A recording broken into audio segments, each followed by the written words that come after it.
şeytana tərəf istiqamətlənmiş niyyətlərlə üzü qibləyə namaz qılmaq düz gəlmir. Gərək insanın içi də elə qibləyə tərəf olsun. İnsanın düşüncəsi elə Allah istəyən düşüncə olsun.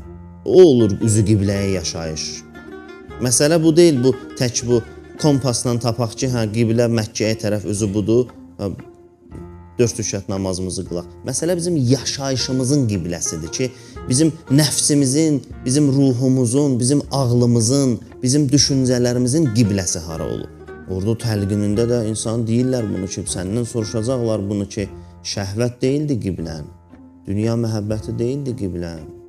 Qiblən nə idi? Harası istiqamətə yaşayırdı?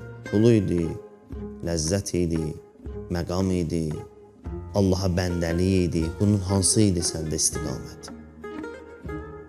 Orada soruşacaqlar qəbirdə bizdən.